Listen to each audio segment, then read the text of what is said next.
Hello everyone, welcome to the एक्जिया IAS academy. तो चलिए देखते हैं कौन से इम्पॉर्टेंट न्यूज़ आर्टिकल हैं जो रेलेवेंट रहेंगे अपकमिंग सिविल सर्विसेज एग्जामिनेशन के लिए, वो चाहे आपका प्री हो, मेंस हो या फिर इंटरव्यू हो।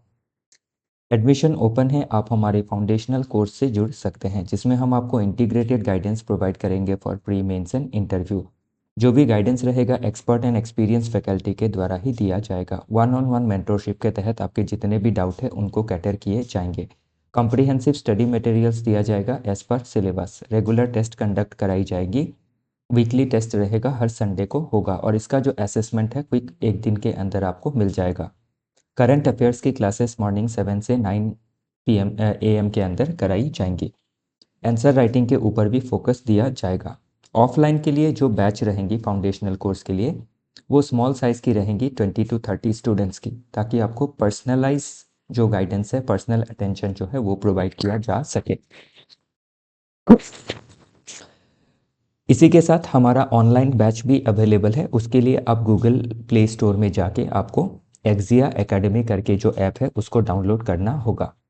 ध्यान रखिएगा, जब आप कोर्स को परचेस करेंगे ऑनलाइन तो आपको कांटेक्ट करना होगा हमारे ऑफिशियल कांटेक्ट नंबर 6002417488 नंबर पे। तो पेमेंट करने से पहले आप कांटेक्ट कीजिएगा, उसी के बाद आप कोर्स परचेस कीजिएगा। तो बढ़ते हैं पहली आर्टिकल की ओर। एनजीटी मतलब नेशनल ग्रीन ट्रिब्यूनल जो है, उन्होंने क्लियरेंस दिया है तो ग्रेट निकोबार प्रोजेक्ट। तो जो ग्रेट निकोबार प्रोजेक्ट है वो अंडमान एंड निकोबार आइलैंड के निकोबार पार्ट में डेवलप किया जा रहा है। तो ये प्रोजेक्ट है लगभग 92,000 करोड़ का और ये एक मेगा प्रोजेक्ट है क्योंकि इसमें पोर्ट हो, रोडवेज हो, फिर आपकी अदर वेयर हाउस हो, लॉजिस्टिक्स हो, एयरपोर्ट्स हो, काफ़ी चीज़ों को इसमें डेवलप किया जाएगा जो इकोनॉमी के पर्सपेक्टिव से, डिप्लोमेटिक पर्सपेक्टिव से, स्ट्रैटेजिक पॉइंट ऑफ व्यू के पर्सपेक्टिव से, डिफेंस के पर्सपेक्टिव से काफ़ी इंपॉर्टेंट रहने वाला है। तो अभी इसमें ध्यान रखिएगा, जब निकोबार प्रोजेक्ट की शुरुआत की, जब इसमें आपकी एनवायरनमेंट क्लियरेंस वगैरह आने लगी, तो इसमें जो लोकल पॉपुलेशन है उन्होंने काफ़ी इसके ऊपर आपत्ति जताई कि आपका ये जो इंफ्रास्ट्रक्चरल प्रोजेक्ट है, ग्रेट निकोबार प्रोजेक्ट, इससे क्या है, एनवायरनमेंट के ऊपर काफ़ी नेगेटिव इम्पैक्ट पड़ने वाला है। जो आपकी डिफरेंट स्पीशीज़ है उनके ऊपर नेगेटिव इम्पैक्ट पड़ेगा और इसी के साथ जो आपकी लोकल ट्राइबल पॉपुलेशन है, निकोबारिस और सोम्पेन, उनका भी इसमें आपका जो डिसलोकेशन है वो हो सकता है। तो इसके लिए आपके एनजीटी में केस गया था, तो एनजीटी ने इसके ऊपर क्लियरेंस दिया है कि जो आपकी एनवायरनमेंट इम्पैक्ट असेसमेंट है वो बेटर तरीके से हुई है और गवर्नमेंट इसके लिए जो भी आपकी इसका नेगेटिव इम्पैक्ट रहेगा उसके मिटिगेशन के लिए भी डिफरेंट सॉर्ट ऑफ जो एक्टिविटीज़ है या फिर जो इनिशिएटिव्स लेना है वो गवर्नमेंट ने इंक्लूड किया है। तो अभी इसमें अगर हम देखें तो ग्रेट निकोबार प्रोजेक्ट में एक तो हम नेशनल स्ट्रैटेजी या फिर नेशनल इंटरेस्ट के पर्सपेक्टिव से देखें तो काफ़ी इंपॉर्टेंट है वर्सेस इकोलॉजिकल इंटीग्रिटी। तो इसमें एक डायलेमा क्यों आ रहा है? Because of national security, national strategy, national development, जो कि काफ़ी प्रायोरिटी में रहने वाला आपका एस्पेक्ट है, और दूसरा जो अगेन प्रायोरिटी वाला एस्पेक्ट है ecological integrity and local community का जो राइट्स है वो। तो इसमें अभी देखते हैं वर्सेस में क्या हमें बेनिफिट होगा और क्या लॉस इससे हो सकती है। तो नेशनल स्ट्रैटेजी का क्या इकोनॉमिक इम्पेरेटिव रहेगा। तो जो मलक्का है, मलक्का स्ट्रेट से ये आपकी 40 नॉटिकल माइल्स में बसा हुआ है। तो इससे क्या होगा, बेटर कनेक्टिविटी होगी मलक्का स्ट्रेट के साथ। तो बेटर हम क्या कर सकेंगे जो हमारी शिप्स हैं गुड्स एंड सर्विसेज के लिए इंपोर्ट हो या फिर एक्सपोर्ट, वो बेटर रहेगा। फिर इसमें आपका ट्रांसशिपमेंट पोर्ट रहेगा, फिर ड्यूअल यूज़ इंटरनेशनल एयरपोर्ट्स रहेंगी और ग्रीनफील्ड टाउनशिप भी इसमें डेवलप किया जाएगा। तो इससे आप देख सकते हैं कि जो लोकल पॉपुलेशन है उनको काफ़ी सहूलियत मिलेगी, इंफ्रास्ट्रक्चर मिलेगा। इंफ्रास्ट्रक्चर अगर बेटर हुआ तो उससे क्या है, उनको स्टैंडर्ड ऑफ लिविंग उनका बढ़ेगा, उनको बेटर कमाई होगी, उनका स्किल डेवलपमेंट होगा, उनकी एजुकेशनल डेवलपमेंट होगी। तो ये इसका क्या रहेगा, रिपल इफेक्ट रहेगा, मल्टीप्लाइंग इम्पैक्ट इसका रहेगा।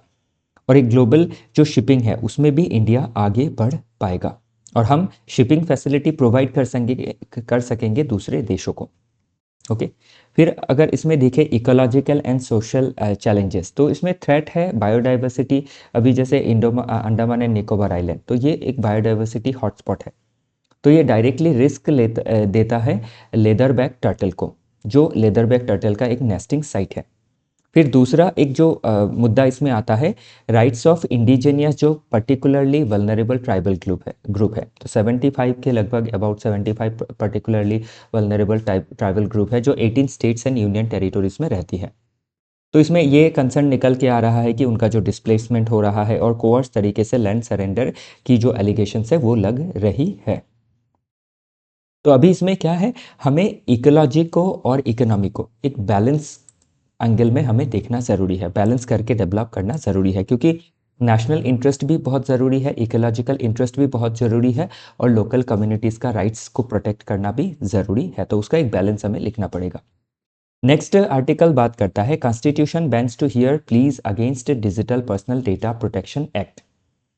तो अभी क्या है, digital personal data protection act और आपका जो राइट टू आरटीआई जो एक्ट है, एक तरफ है राइट टू इंफॉर्मेशन एक्ट 2005, जो आपका की टू गुड गवर्नेंस है, ऐसा सेकंड एआरसी ने कहा है, जो क्या दिलाता है, हमें ट्रांसपेरेंसी दिलाता है और अकाउंटेबिलिटी को इंश्योर करता है, एम्पावर करता है सिटीजन को कि इंफॉर्मेशन को रिक्वेस्ट कर सकते हैं वो पब्लिक अथॉरिटीज से, और उसके ज़रिए जो करप्शन है उसको प्रिवेंट करके हम ओपन गवर्नेंस, गुड गवर्नेंस को प्रमोट कर सकते हैं। लेकिन अभी प्रॉब्लम क्या हुआ, जब digital personal data protection act आया 2023, तो इसमें प्राइवेसी के ऊपर काफ़ी ध्यान दिया गया। तो अभी प्राइवेसी और ट्रांसपेरेंसी को लेके एक प्रॉब्लम आ रही है।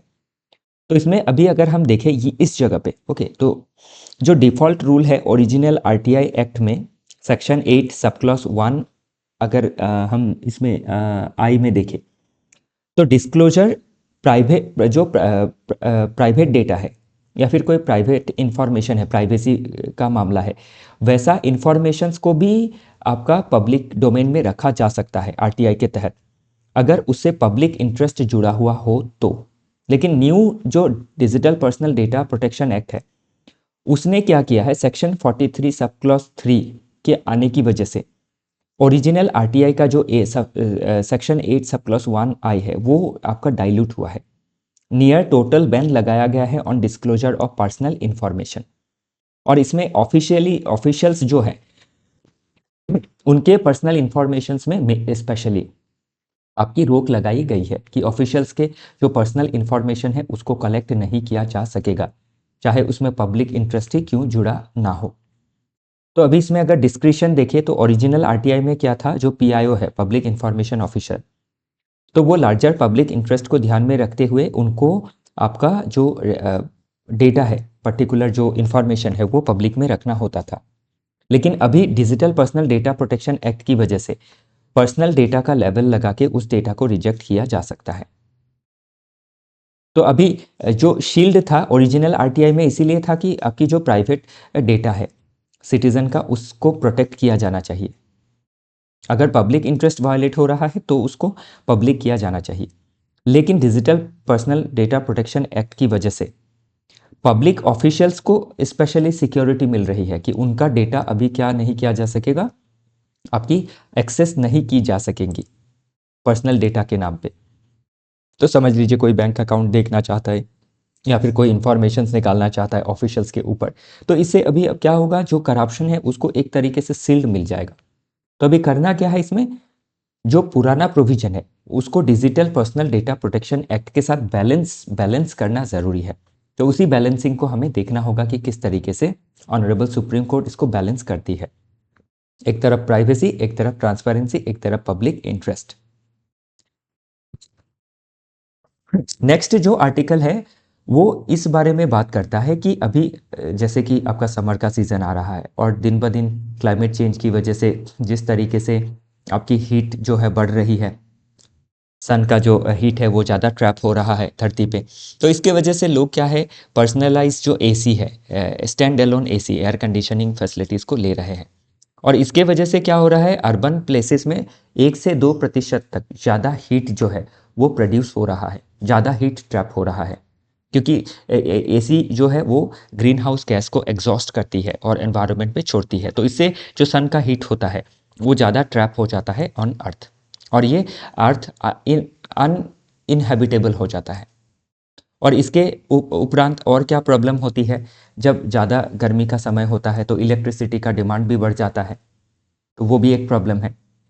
तो इसीलिए एक सल्यूशन क्या लाया गया है कि डिस्ट्रिक्ट कूलिंग सिस्टम को डेवलप किया जाना चाहिए। तो इस तरीके का जो डिस्ट्रिक्ट कूलिंग सिस्टम है, एक सेंट्रलाइज सिस्टम होगा, और इससे क्या होगा, आपकी जो शहर है, जैसे बस स्टैंड हो या फिर अदर पब्लिक स्पेसेस हो, उसमें आपकी जो कूलिंग है वो की जा सके। और पब्लिक बिल्डिंग्स में भी आपकी, या फिर पर्सनल बिल्डिंग्स जो है, उसमें भी कूलिंग की जो फैसिलिटीज़ है वो प्रोवाइड की जा सके, जैसे पाइप गैस जैसे दिया जाता है उसी तरीके से। तो उससे क्या होगा, ये इस इधर हम देख सकते हैं कि एनर्जी इफिशिएंसी देखें तो 30 to 50% हम एफिशिएंट बना सकते हैं, कम एनर्जी का खपत होगा। ऑपरेटिंग जो कॉस्ट है वो भी 20 to 40% जो है कम हो जाएगा।